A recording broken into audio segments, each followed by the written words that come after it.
Bonsoir tout le monde. Good evening. Buenas noches. Buenas tardes. Habari, qui sont les langues les plus parlées en Afrique, et à travers lesquelles tout le continent africain s'exprime.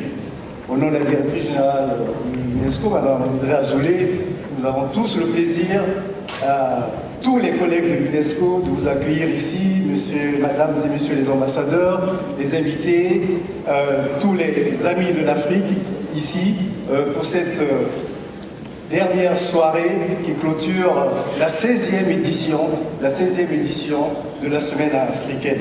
Comme je vois des plus jeunes dans cette salle, il n'est pas inutile de rappeler que ce n'est pas une récurrence anodine, c'est bien la célébration d'une journée mémorable pour le continent africain, le 25 mai 1963, lorsque l'Organisation de l'Unité africaine fut créée à Addis Abeba, en Éthiopie, par ceux qu'on appelle aujourd'hui les pères et les mères, les pères fondateurs et les mères fondatrices de l'Afrique, puisque des femmes également ont participé à ces longues nuits de dialogue, de concertation, pour arriver à une Afrique unie, qui aujourd'hui est l'Union africaine.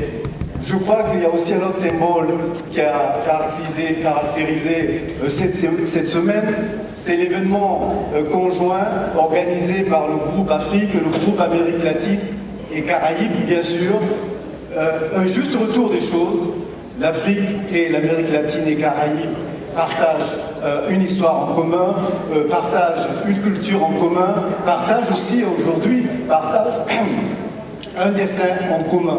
Et c'est depuis plusieurs années qu'avec le groupe Afrique, le groupe des ambassadeurs de l'Amérique latine et Caraïbes, que nous discutons pour avoir ce moment de convivialité qui exprime cette communion d'esprit, cette vision que ces deux continents vont avoir forgé les nouvelles civilisations pour construire le futur de notre planète, se mettent ensemble aujourd'hui à l'UNESCO.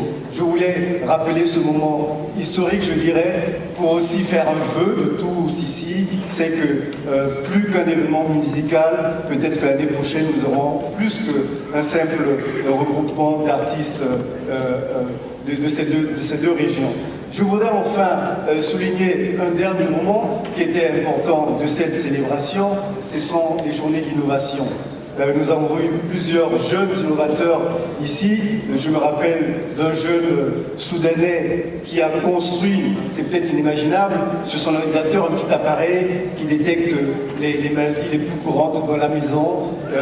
On a visité le stand de la Somalie, où il y a un jeune Somalien qui a conçu des lunettes à 3 dimensions pour visiter la ville de Mogadiscio, tous les trésors de la ville. On a vu également un jeune africain qui a présenté